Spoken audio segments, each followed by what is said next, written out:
안녕하세요. 손혜주 교수입니다. 뇌를 살리는 공간 처방 그 두 번째 시간입니다. 우리는 흔히 집을 구할 때 역세권입니까? 하고 묻죠. 하지만 100세 시대, 나이 들어가는 우리에게 진짜 필요한 건 뇌세권입니다. 내가 마음 놓고 걸을 수 있어도 걷기만 해도 뇌가 젊어지는 동네 말입니다. 왜 하필 걷기와 도시일까요? 우리 발은 뇌를 켜는 스위치이기 때문입니다. 발바닥이 땅에 닿는 순간 뇌로 혈류가 펌프질되고 낯선 풍경과 마주하며 해마는 깨어납니다. 하지만 안타깝게도 지금 우리가 사는 도시는 걷고 싶은 마음을 꺾어버리기 일쑤죠. 특히 치매와 살아가는 분들 중 상당수는 오랜 시간 도시에서 살아오신 고령층인데 복잡하고 불편한 길은 그분들을 집안에 고립시키고 결국 갇혀있는 몸은 뇌를 녹슬게 하죠. 바로 이것이 도시 전체를 아우르는 뇌 친화적 공간 디자인이 필요한 이유입니다. 단순 부동산 가치가 아닌 나이 들어 감각이 무뎌져도 내 발로 걸어나가 내가 빵을 살 수 있을 곳인가를 물어야 합니다. 과연 어떤 동네에서 살아야 치매 걱정 없이 나이 들 수 있을까요? 걷기만 해도 뇌가 건강해지는 도시, 그 뇌세권을 찾아 저와 함께 걸어보시죠. 살집을 고르러 갈 때 제가 가장 먼저 하는 일은 그 도시의 지도를 펴보는 겁니다. 집안의 인테리어는 사실 언제든 바꿀 수 있지만 동네의 뼈대는 한번 정해지면 바꿀 수 없으니까요. 여기서 재미있는 질문 하나 드릴게요. 우리 뇌 건강을 위해서는 복잡한 길이 좋을까요? 단순한 길이 좋을까요? 화면을 보실까요? 먼저 반듯반듯한 바둑판 모양으로 짜인 미국 시카고의 도로망입니다. 자, 그럼 이번엔 시카고에서 체코 프라하로 한번 날아가 보도록 하겠습니다.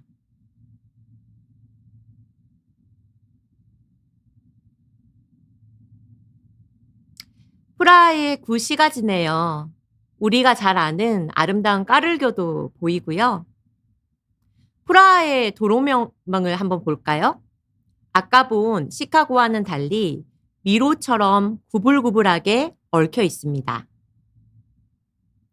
세계적인 학술지 네이처에 아주 흥미로운 연구가 실렸는데 전 세계 38개국 주요 도시들의 도로망 엔트로피, 쉽게 말해 길이 얼마나 복잡하게 얽혀 있는가를 계산해 본 건데요. 39만 명의 공간 지각 능력을 테스트한 결과 나고 자라난 동네의 길 모양에 따라 뇌의 능력이 완전히 달라졌습니다. 초록색의 출발점에서 빨간색의 도차점까지 가는 경로입니다. 오른쪽의 시카고는 바둑판처럼 반듯해서 단순한 90도 회전만 필요합니다. 반면 왼쪽 프라하는 구불구불한 길 때문에 목적지까지 방향을 끊임없이 계산해서 움직여야 합니다. 도시의 길이 어느 방향으로 얼마나 복잡하게 뻗어 있는지 분석한 그림인데요. 아래쪽에 있는 시카고는 동서남북 반듯하게 길이 나 있어 단순한 십자가 모양이지만 위쪽에 있는 프라하는 360도 방향으로 불규칙하게 뻗어 있어 꽉 찬 원형입니다. 프라하에서는 길이 모든 방향으로 나 있다는 뜻이죠. 자, 그럼 젊을 때는 어디서 자란 사람의 뇌가 더 튼튼했을까요? 답은 바로 프라하입니다. 뇌과학적으로 보면 미로 같은 길을 탐색하는 과정이 뇌의 해마를 끊임없이 자극하는 최고의 두뇌 헬스장 역할을 했기 때문이죠. 하지만 나이가 들어서도 과연 그럴까요? 인지 기능이 조금씩 예민해지고 반응 속도가 느려지는 노년의 뇌에게 이런 미로 같은 길은 감당하기 힘든 부담으로 다가옵니다. 일본 마츠다시의 노인들을 추적 관찰한 연구가 그 해답을 주는데요. 화면의 두 동네의 총 교차로 수는 4개로 모두 같지만 길이 연결된 모양이 완전히 다르죠. 연구 결과 노년의 뇌 건강을 지켜주는 길은 잘 연결된 길이었습니다. 막다른 골목이나 헷갈리는 갈림길 없이 한눈에 전체 구조가 들어오는 잘 연결된 길. 그런 동네에 사는 분들은 치매 위험이 훨씬 낮았어요. 100세 시대를 위한 뇌세건의 첫 번째 원칙은 기본 뼈대는 단순하게, 하지만 표정은 확실하게 갖춘 거리입니다. 우리 뇌는 바둑판처럼 반듯하게 짜인 격자형 도로망에서 가장 큰 편안함을 느낍니다. 한 블록의 길이가 150m 내외일 때가 최적인데요. 큰 길과 작은 길이 명확히 구분되어서 서로 잘 연결된 곳에서는 교차로에 서 있어서 좌우를 이렇게 살피면요. 내가 어디쯤 와 있는지 직관적으로 알 수 있어 안심하며 발걸음을 옮길 수 있습니다. 우리 흔히 나이 들면 다 정리하고 공기 좋은 전원주택에 살고 싶다고 말합니다. 드넓은 초원과 뉴질랜드 목장처럼 양떼가 뛰어노는 평화로운 풍경, 상상만 해도 힐링이 되네요. 하지만 뇌과학자 입장에서 나이든 뇌에게 한적한 전원 생활은 평화가 아니라 유배가 될 수 있습니다. 우유 하나 사려고 해도 저 멀리까지 차를 타야 하는 저밀도 환경은 인지 기능이 무뎌질 때 치명적인 독이 됩니다. 미국에서 164만 명을 10년 넘게 추적 관찰한 연구에서 생활 인프라가 부족한 동네에 사는 것만으로 치매 위험이 22%나 높아졌습니다. 근데 중요한 점은 경제적인 여유가 있고요. 좋은 식단과 운동을 꼬박꼬박 챙겨서 해도 마찬가지라는 겁니다. 내가 매일 걷는 거리와 마주치는 환경이 뇌를 자극하지 못하면 개인의 노력만으로는 뇌 건강을 온전히 지키기 어렵다는 뜻입니다. 그렇다면 100세까지 내 뇌를 지켜줄 최적의 입지는 과연 어디일까요? 저는 마트, 병원, 공원, 카페를 걸어서 20분 안에 갈 수 있는 20분 생활권을 제안합니다. 단순히 몸이 편해서가 아니라요. 우리가 사는 동네의 설계가 뇌의 물리적 구조와 그리고 치매 병리로부터 버티는 힘 모두 바꾼다는 사실이 과학적으로 증명되었습니다. 50대 이상의 뇌 MRI를 찍은 연구에서 이런 20분 생활권에 사는 분들의 치매 위험 신호인 백질 변성이 MRI에서 훨씬 적었고요. 더 놀라운 건 뇌의 회복 탄력성입니다. 뇌 MRI 사진에서 백질 변성과 같은 노화 흔적이 조금 보여도 실제로 그분들의 기억력은 끄떡없었죠. 비결은 바로 자율성입니다. 우유 떨어졌네? 그냥 걸어가서 사오지 뭐 하는 가벼운 마음이 중요합니다. 우유 때문에 차키를 굳이 찾을 필요 없이 내 의지대로 언제든 움직일 수 있을 때 뇌는 내 삶을 스스로 통제할 수 있다고 느끼고 이 주도적인 감각이야말로 뇌를 늙지 않게 만드는 가장 강력한 엔진입니다. 여러분, 이사갈 동네 고르실 때 스마트폰으로 지도 앱 많이 보죠? 이렇게 지도 앱에서 초록색이 넓게 칠해져 있으면 와, 여기는 공기도 맑고 매일 산책하기 참 좋겠다 하고 안심하시곤 하는데요. 뇌과학자인 제가 중요하게 보는 건 따로 있습니다. 바로 어떤 초록인가 하는 겁니다. 막상 가보면 뉴욕 센트럴파크의 쉽 미도우처럼 나무 그늘 하나 없는 땡볕 잔디밭인 경우가 많습니다. 놀랍게도 이런 곳은 치매 위험을 낮추는데 별 도움이 안 됐습니다. 뇌 건강을 지키는데 모든 초록이 다 같은 효과를 내는 건 아니라는 거죠. 하지만 같은 센트럴파크 안에서도 더 몰처럼 나무가 울창한 산책로는 뇌에게 완전 다릅니다. 호주에서 11만 명을 10년 넘게 추적 관찰한 연구가 있습니다. 마을의 초록색을 뻥 뚫린 잔디밭과 잎이 무성한 나무 그늘 지역으로 나누고 각 지역에 사는 분들의 치매 위험도를 비교를 했습니다. 결과는 어땠을까요? 단순히 동네의 녹지 비율이 높다고 해서 모두 치매 예방 효과가 뚜렷한 건 아니었어요. 나이든 뇌를 진짜 지켜준 건 거대한 양산처럼 우리 머리 위를 덮어주는 풍성한 나무 그늘이었습니다. 영어로는 트리 캐노피라고 부르는데요. 연구진은 이런 나무 그늘이 동네 전체 면적의 30% 이상이어야 치매로부터 뇌를 보호하는 효과가 나타난다고 강조합니다. 그러면 왜 하필 나무 그늘일까요? 풍성한 나뭇잎은 뇌 혈관을 공격하는 미세먼지와 소음을 걸러주는 거대한 천연 필터입니다. 무릎 아래 얇게 깔린 잔디는 결코 해줄 수 없는 역할이죠. 또 나무는 우리가 평소 생각하는 것보다 훨씬 풍부한 생명체들을 많이 품고 있기 때문에 덕분에 뇌의 심리적 회복을 돕은 다채로운 자연의 소리를 훨씬 더 많이 들려주고요. 또 숲의 흙과 식물에서 유래한 다양한 환경 미생물, 마이크로바이옴은 치매를 유발하는 뇌의 만성 염증까지 억제해주죠. 가장 결정적인 건 뇌의 휴식 방식입니다. 뇌과학의 주의력 회복 이론에 따르면 자외선이 쨍쨍 내리쬐는 잔디밭은 뇌가 피하고 싶은 스트레스의 원천으로 해석을 하지만 서늘한 나무 그늘 아래서 우리 뇌는 비로소 경계를 온전히 풀고 완전한 휴식을 취하게 됩니다.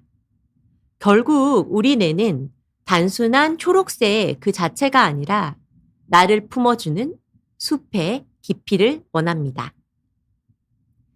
스페인 바르셀로나의 연구에서도 어릴 때부터 나무가 많은 곳에서 자란 아이들은 기억력과 주의력을 담당하는 뇌의 부위가 더 커졌습니다. 뇌의 기초 체력부터 다르게 형성된 거죠. 이 효과는 노년기까지 이어집니다. 미국의 75세 이상 어르신들을 대상으로 한 연구에서도 집 주변에 풍부한 나무들이 있으면 치매를 막는 강력한 방어막이 되어 주었습니다. 자, 동네의 큰 그림을 봤으니 이제 우리가 매일 걷는 거리로 내려와 보겠습니다. 여러분도 유독 머물고 싶고 왠지 모르게 마음이 편안해지는 거리가 있지 않나요? 요즘은 여행 가실 때 꼭 유명한 관광 명소가 아니더라도요. 그저 그 거리를 걷고 노천 카페에서 커피 한 잔 하고 싶어서 훌쩍 비행기표를 끊으시는 분 아마 있으실 겁니다. 우리는 왜 그 도시의 그 거리를 그토록 사랑했을까요? 그건 바로 그 거리가 우리 뇌를 완벽하게 안심시켜 주었기 때문일 겁니다. 우리가 현관문을 나서서 걷는 매 순간 내 감각이 직접 느끼는 보행 환경 그 자체를 도시 디자인에서는 거리 단위 설계라고 부르는데요. 노년의 뇌에게 복잡하고 울퉁불퉁한 길은 편도체를 자극해 외출 자체를 무섭게 만듭니다. 그럼 뇌친화적인 거리는 어떤 모습일까요? 먼저 건물 1층의 표정이 확실해야 합니다. 우리 뇌의 해마는 건물의 특징으로 위치를 파악을 하는데 복사 붙여넣기처럼 똑같이 생긴 건물 회색 숲에서는 길을 찾느라 단서도 못 잡고 인지 에너지만 낭비하게 되죠. 훗날 노년에는 자기 집조차 못 찾는 아찔한 상황이 벌어질 수도 있습니다. 그래서 노년의 뇌가 안심하고 걸으려면 걷는 사람의 눈높이에 있는 건물 1층에 건물 고유의 색깔을 보여주는 확실한 표정을 넣어줘야 됩니다. 저 빨간 문 빵집 지나면 우리 집이지 하고 직관적으로 길을 떠올릴 수 있게요. 또 1층은 상점이나 카페, 빵집, 서점처럼 안이 훤히 들여다 보이는 활기찬 에너지의 공간으로 만들면 도보를 걷는 사람들의 즐거움도 커지겠죠. 그런데 요즘 많이 쓰시는 맑은 통유리문 같은 경우는 치매와 함께 살아가는 분들은 그냥 뚫린 공간인 줄 알고 부딪힐 수가 있기 때문에 유리문에 색상띠나 세련된 애칭 무늬를 추가해서 문이라는 거를 확실히 알 수 있게 하는 세심한 배려가 필요합니다. 또한 건물의 높이는 길을 걷는 보행자가 위압감을 느끼지 않는 인간적인 규모, 휴먼 스케일로 설계하는 배려가 필요합니다. 너무 높은 벽 같은 건물은 도보를 걷는 사람을 위축시키죠. 어쩔 수 없이 높게 지어야만 한다면 저층부에서 위쪽으로 올라갈수록 건물이 계단식으로 뒤로 물러나는 스텝백 설계를 통해 거리를 걷는 사람들에게 건물이 지나치게 높게 느껴지지 않도록 하는 배려가 필요합니다. 자, 이제 시선을 바닥으로 한번 내려다 볼까요? 나이가 들어 평형 감각이 떨어지면 울퉁불퉁한 길은 그 자체로 뇌에 거대한 스트레스가 되죠. 일단 우리가 가장 먼저 확인할 거는 길의 넓이입니다. 뇌과학적으로 산책은 뇌에 정서적 안정을 주는 중요한 활동인데 친구나 연인 또 남편과 아내 동반자와 나란히 걸으려면 최소 도보의 폭이 1.8m, 사람이 많은 번화가라면 2m 정도는 폭이 확보되어야 무의식적인 뇌의 긴장감 없이 편안하게 걸을 수 있습니다. 또 나이가 들어서 시력과 인지 기능이 모두 떨어지면 길의 가장자리가 잘 안 보이게 됩니다. 도보 가장자리에 바닥과 뚜렷하게 대비되는 색깔이나 아니면 확연히 다른 질감의 재료로 경계선을 확 그려주면 뇌가 길을 벗어나지 않게 돕는 훌륭한 안내선이 됩니다. 뇌 친화적 거리의 비밀은 길 걷는 바닥에도 있습니다. 우리가 길을 걸을 때 그냥 걷는 게 아니라 우리 뇌는 발바닥의 촉감과 눈으로 들어오는 시각 정보를 합쳐서 무의식 중에 끊임없이 균형을 잡습니다. 근데 나이가 들수록 이런 정보 처리에 과부하가 걸리기 쉬운데요. 안전한 바닥의 첫 1원칙은 바로 걸림이 없어야 한다는 겁니다. 그 유럽 여행에서 많이 보시는 울퉁불퉁한 돌길이나 아니면 우리 호텔 1층 로비에서 많이 구경하는 반짝반짝 매끄러운 대리석은 사실 노년의 뇌, 특히 치매와 함께 살아가는 사람들의 뇌에게는 아찔한 장애물입니다. 그들에게 가장 좋은 바닥은 평탄하고 미끄럽지 않으며 연속적으로 연결된 곳입니다. 발바닥에 착 감기는 듯한 구름 표면의 아스팔트나 미끄럼 방지 처리가 된 특수 블록이 좋습니다. 특히 도보에서 불가피하게 만나게 되는 이 배수구는요, 도보와 완벽하게 평평하게 높이를 맞춰야 되고요. 또 이 배수구 구멍에 이런 나이 드신 분들의 지팡이가 쏙 빠질 수가 있기 때문에 그 배수구 구멍은 엄지손가락 하나가 들어가는 1.3cm 이하로 촘촘하게 설계를 해야 치매와 함께 살아가시는 분들도 안심하고 발걸음을 내디딜 수 있습니다. 이런 요소들이 가장 잘 갖춰진 좋은 예가 스코틀랜드의 에버도어 감각 정원입니다. 센서리 가든이라고 하는데요. 다양한 질감의 바닥재로 뇌에 기분 좋은 자극과 걷는 재미를 주면서도 그 모든 발걸음이 완벽하게 안전하고 편안하도록 아주 잘 설계된 곳입니다. 자, 도시에서 높낮이가 변하는 거는 어쩔 수 없는 일이긴 하죠. 하지만 우리 뇌, 특히 인지 기능이 예민해진 노년의 뇌에게는 작은 경사조차도 큰 스트레스로 다가옵니다. 그래서 내가 앞으로 살 동네를 임장을 하러 가서 살 집을 볼 때 가장 먼저 확인해야 될 거는 집 주변에 이 길에요.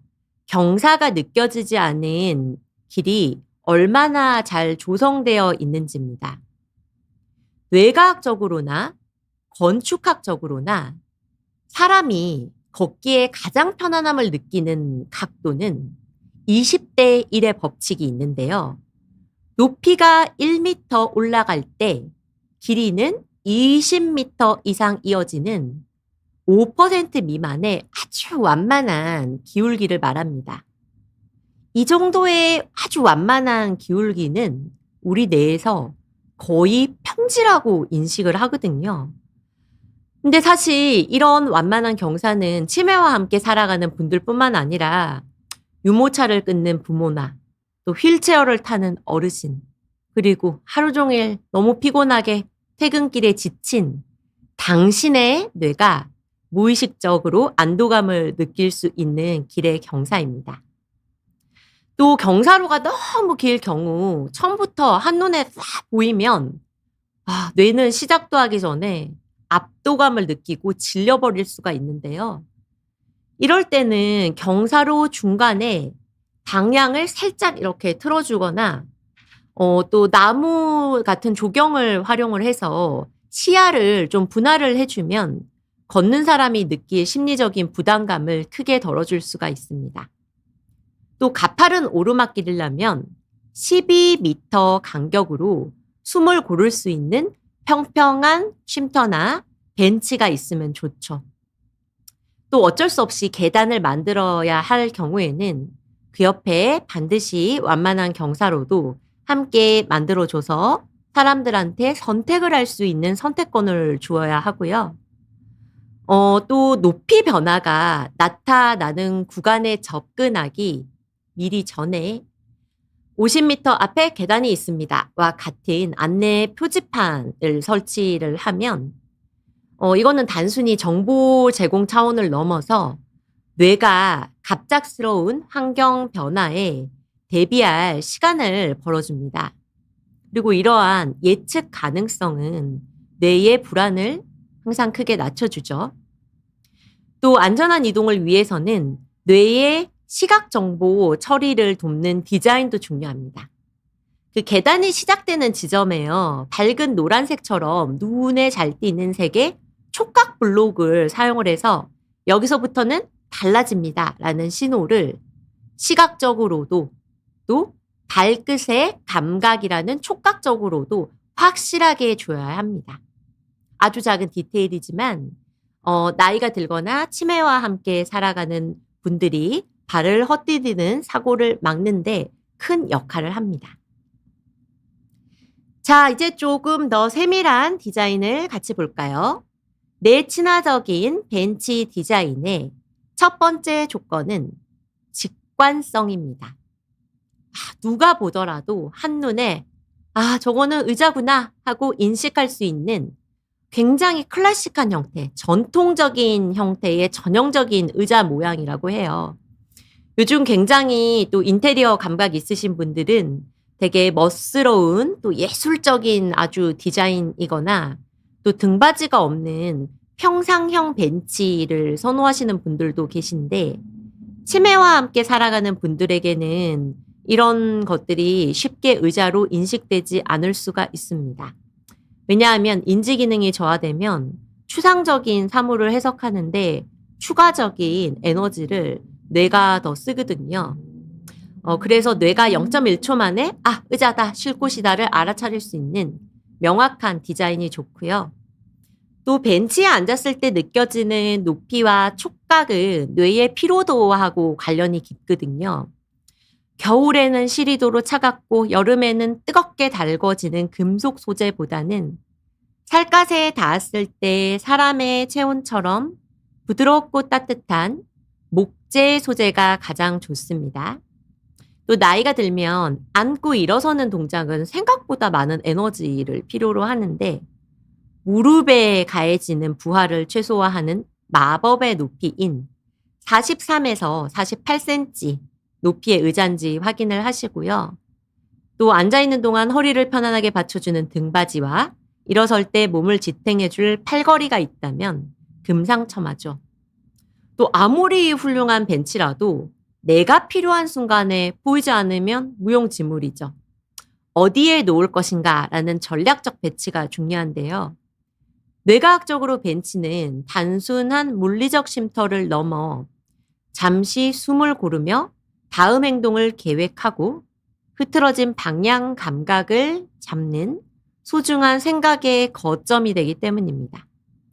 적어도 100m마다는 하나 이상의 벤치가 보여야지 뇌는 조금만 더 가면 쉴 수 있다는 확신을 가지고 외출에 대한 두려움을 떨쳐내죠. 또 벤치 주변에 흥미로운 요소들이 같이 보일 때 더 효과적인데요. 어린이 놀이터나 시원한 분수대에 또 아름다운 정원 옆에 벤치를 한번 놓아보세요. 아이들이 뛰노는 소리, 계절에 따라 피고 지는 꽃의 향기는 뇌의 거울 뉴런을 깨우는 훌륭한 자극이 됩니다. 자, 우리가 횡단보도 다들 매일 건너시죠? 그런데 우리가 무심코 건너는 횡단보도는 사실 치매와 함께 살아가는 사람들의 뇌에 있어서는 매우 고난도의 과제입니다. 단순히 발만 옮기는 게 아니라요. 다가오는 차량의 속도를 읽고 남은 신호 시간을 계산을 하고 자기의 보행 속도를 조절해야 되는 복잡한 멀티태스킹의 연속이기 때문이죠. 나이가 들어 인지 반응 속도가 자연스럽게 느려지는 시기가 오면 이 과정은 뇌에 상당한 과부하를 주게 됩니다. 따라서 앞으로 여러분이 살고 나이 들게 될 동네의 횡단보도가 뇌의 불필요한 연상 과정을 덜어줄 만큼 직관적으로 설계되어 있는지 확인하는 것은 미래의 나의 뇌 건강을 위해서 필수적인 과정입니다. 일단 동네를 산책하듯이 설렁설렁 걸어보시면서요. 이 동네에서 횡단보도를 얼마나 자주 만날 수 있는지 개수를 세어보시고요. 근데 중요한 거는 가급적 육교나 지하도와 같이 이렇게 수직으로 가는 게 아니라 지면을 따라서 평평하게 바로 건널 수 있는 평면형 횡단보도가 동네에 많아야 한다는 겁니다. 뇌과학적으로 눈앞에 바로 보이는 길은 곧바로 건너는 이런 직관적인 경로는 복잡한 공간 지각 능력을 요구하지 않아 뇌에게 깊은 안정감을 주고 즉각적인 경로 판단을 가능하게 합니다. 또 신호등이 켜져 있는 시간도 놓치지 않아야 될 포인트인데 치매와 함께 살아가게 되면 신호가 만약에 지나치게 빨리 바뀌면 도로 한복판에 갇힐지도 모른다는 공포를 느끼며 스트레스 호르몬인 코르티솔이 많이 분비가 되거든요.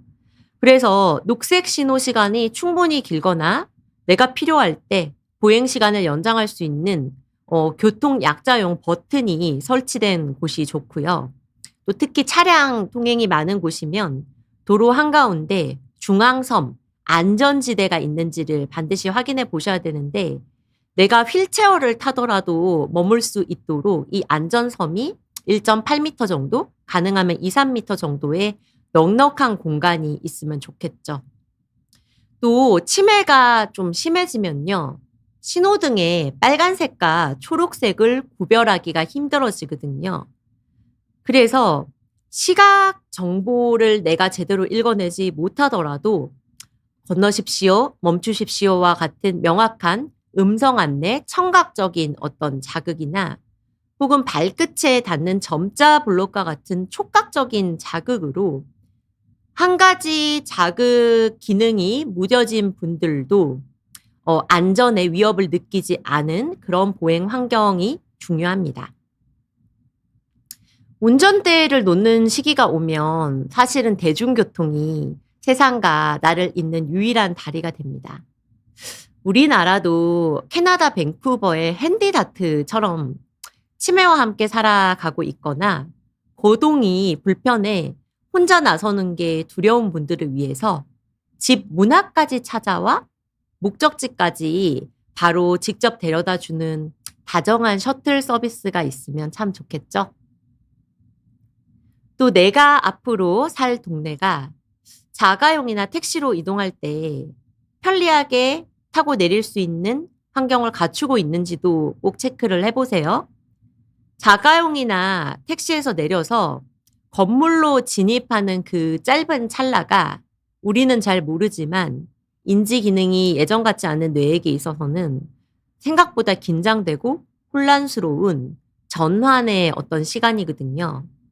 따라서 나이가 들어서 자주 가게 되는 종합병원 건물 입구와 최대한 가까운 곳에 차를 잠시 여유 있게 대고 안전하게 내릴 수 있는 안심 드롭존이 마련되어 있는지를 체크해 보시고요.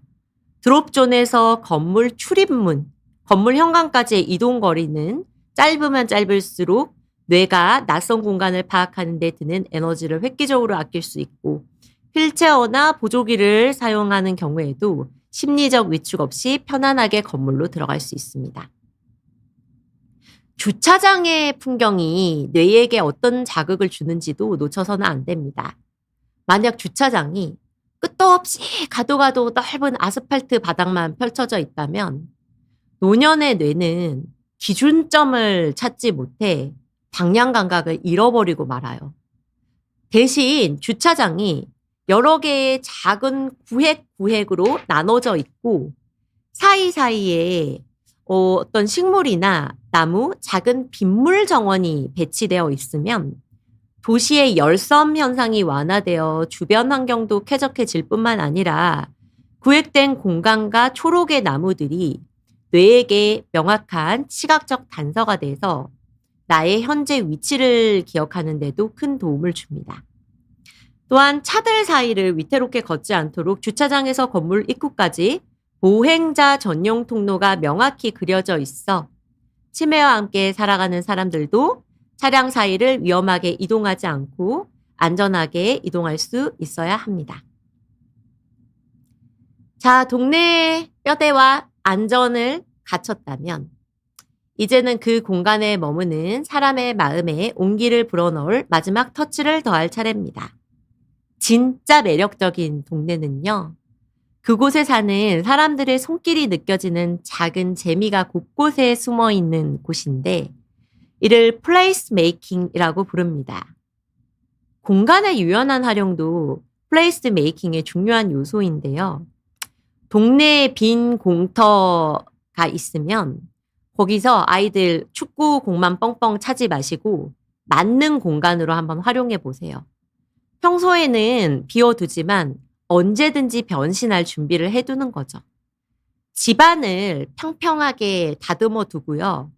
밤에도 환하게 밝힐 수 있는 조명이나 전기, 또 물을 쓸 수 있는 수도 시설과 같은 인프라를 미리 갖춰두면 주말에는 신선한 지역 농산물 장터로, 선선한 저녁에는 작은 음악회로 변신시킬 수 있습니다. 이런 공간에서 마을 주민들이 모여서 하는 소박한 축제는 소셜 브레인, 사회적 뇌 영역을 활성화합니다.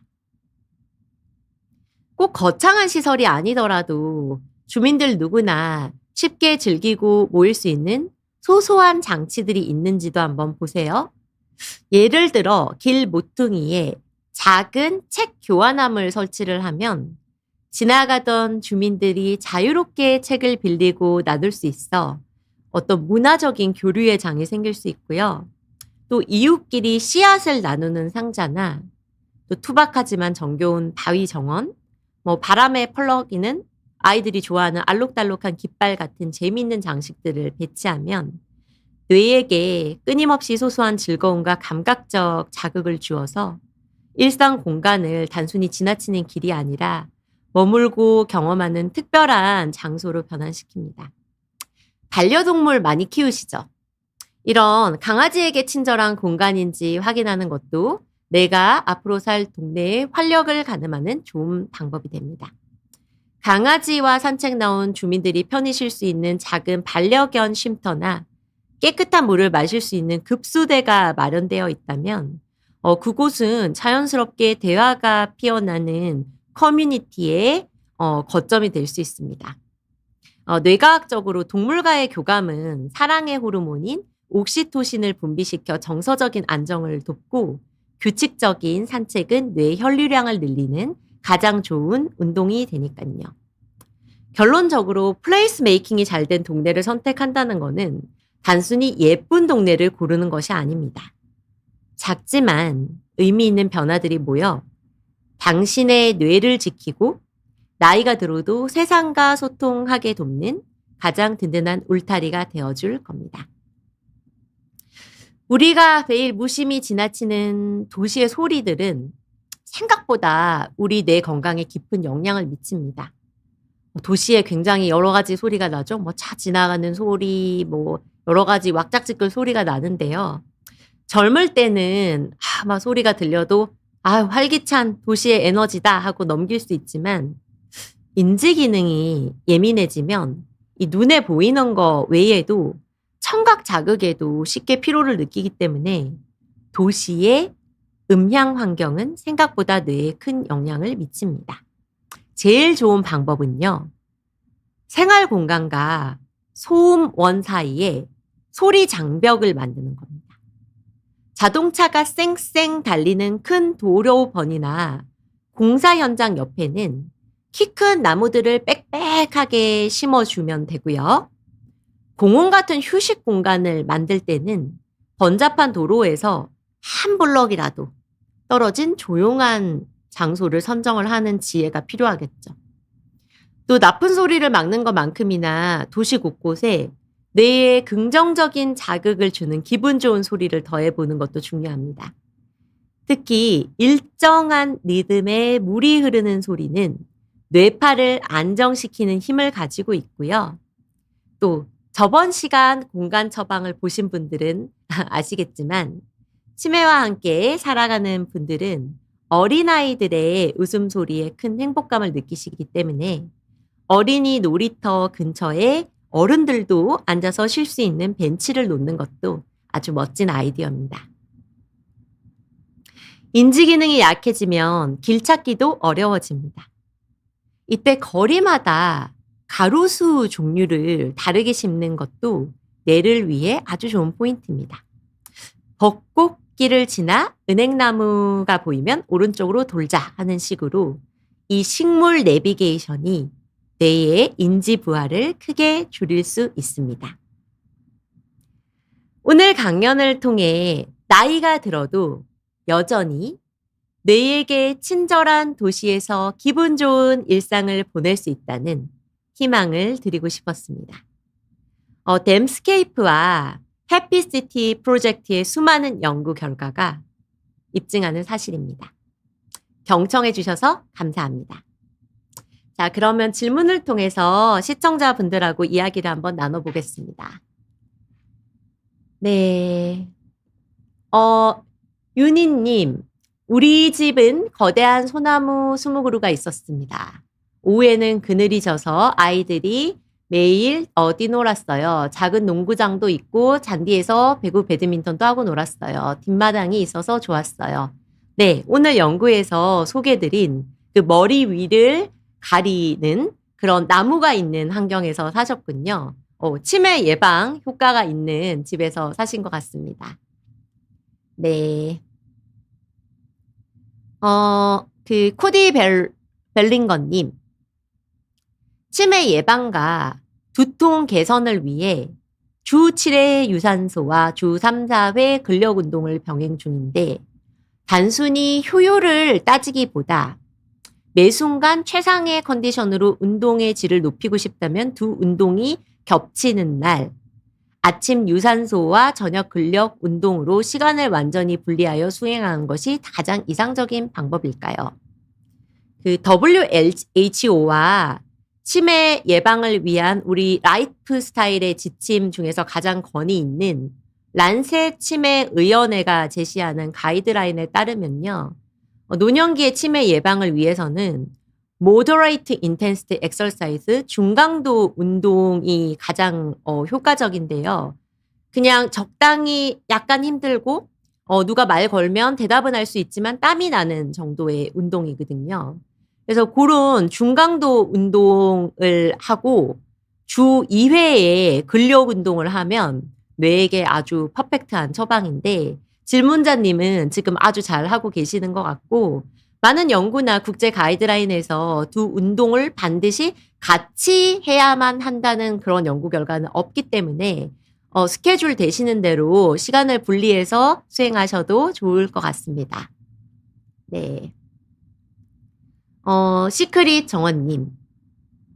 어머니께서 치매로 고생하다 돌아가셨기 때문에 아이고 저도 항상 걱정을 하고 있었습니다. 많이 걱정이 되시겠네요. 얼마 전 건강검진을 하는데 검사 결과 베타 아밀로이드가 상당히 많아서 고위험군이라는 결과가 나왔습니다. 이런 경우 베타 아밀로이드를 줄이고 치매를 예방할 수 있는 방법이 있을까요? 아유, 많이 걱정이 되셨겠습니다. 그 베타 아밀로이드가 뇌에 쌓인다고 하더라도 실제로 우리가 일상생활을 하지 못하는 치매로 진행되기까지는 사람마다 다르지만 5년에서 20년 정도의 긴 시간이 필요하고 그게 어떠냐는 지금 현재 내 뇌에 베타 아밀로이드가 단순히 쌓였다 안 쌓였다의 문제가 아니라 뇌의 어느 영역에 얼마나 많이 쌓였는가 하는 점이 가장 중요하겠고요. 그리고 베타 아밀로이드가 쌓였다고 해도 그 다음 단계인 타우라든지 아니면 MRI에서 측정할 수 있는 뇌의 부피라든지 하는 다른 병리들이 아직 진행되지 않게 막을 수 있는 여러 가지 방법이 있습니다. 대표적으로 항아밀로이드 항체와 같은 그런 베타 아밀로이드를 막아주는 그런 치매 약들도 최근에 많이 개발되어 있고요.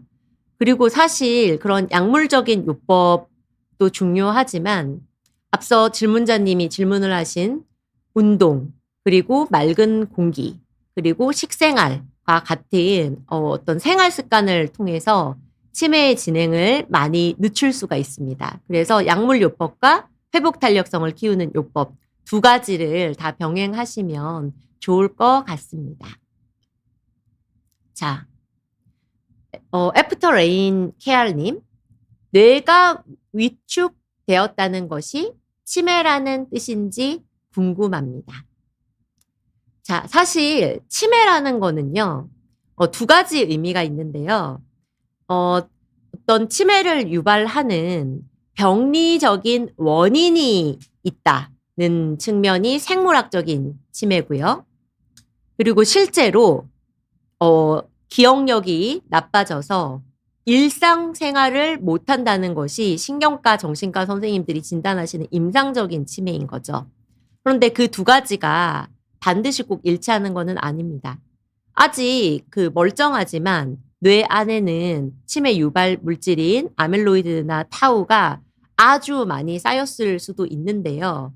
뇌가 위축되었다는 단계까지 간다는 거는 이제 아밀로이드나 타우가 쌓이는 단계에서 더 지나가서 MRI 상에서 뇌의 피질이 두께나 부피가 얇아졌다는 뜻인데 사실 그 변화는 치매 진행 중에서도 상당히 후기에 있는 변화이기 때문에 치매로 진단을 받을 가능성이 높습니다. 그래서 생물학적 기준으로는 치매라고 할 수 있는 상태인 거지만 또 사실 치매의 진단은 임상적으로 결정을 하기 때문에 병원에 내원하셔서 신경과 선생님의 정식 진단을 받아보시기를 권유드립니다. 네. 마음 편한 하루님. 치매 조기 발견을 위해 어떤 종류의 검사가 가장 효과적인가요? 예, 보통 우리 보건소에 가면 여러 가지 그 치매를 빨리 잡아내기 위해서 뭐 이런 뭐 여러 가지 뭐 시계도 그리기도 하시고 검사를 많이 하시는데요. 그 치매의 진행 단계에서 가장 앞단에 쌓이는 것이 아밀로이드라는 물질인데, 일단 지금 많은 대학병원에서 뇌 아밀로이드 팩 검사로 지금 내 뇌에 아밀로이드가 얼마나 쌓여 있는지를 알아보는 검사도 있고요. 또 이런 뇌 아밀로이드 팩 검사 외에 더 미세한 아주 초기에 있는 아밀로이드를 혈액 검사로 잡아내는 그런 검사도 있고, 또 생각보다 치매의 유전자의 영향이 크기 때문에 어떤 APP, PS1, PS2와 같은 치매를 유발하는 대표적인 유전자 아포이라든지 이런 것들이 있는지를 유전자 검사도 조기 발견을 위해서 도움이 되겠죠. 또 치매 검사를 받을 때 준비해야 할 사항이나 주의할 점은 무엇인가요? 네, 일단은 저는 회계학과 의사이기 때문에 뇌 아밀로이드 펫을 기준으로 말씀드리면 뭐 금식이라든지 뭐 특별한 것은 필요 없이 그냥 편안하게 와서 검사를 하시면 되고, 그런데 또 이런 그 진단 시약의 종류에 따라서 가급적이면 술은 드시지 않고 오시는 게 좋다는 연구 결과도 있습니다. 또 치매 진단 후 환자와 가족이 할 수 있는 대처 방법에는 어떤 것들이 있을까요? 네. 일단은 앞서 말씀드린 항아밀로이드 항체 치료제가 효과가 있는 시기인지를 먼저 정확하게 판단을 하셔서 약물 치료를 지금 할 수 있는 상태인지를 보셔야 되고요. 그다음번이 이제 뇌의 회복 탄력성을 기르기 위해서 검증된 운동이나 아니면 뭐 여러 가지 생활 습관 관리들을 기본으로 챙기셔야 되고, 또 앞으로 제가 그 손혜주 교수의 뇌를 살리는 공간 처방 코너에서 말씀드릴 우리 집의 환경, 내가 사는 마을의 환경에 대해서도 같이 개선을 하시면 도움이 되실 것 같습니다. 자, 그러면 여기까지 질문을 받고 마무리를 하겠습니다. 손혜주 교수의 뇌를 살리는 공간 처방은 3월에도 계속됩니다. 다음 시간은 3월 7일에 뵙도록 하고요. 다음 시간에도 우리 모두의 삶에 도움이 되는 유익하고 깊이 있는 공간 처방으로 여러분들을 찾아뵙겠습니다. 감사합니다.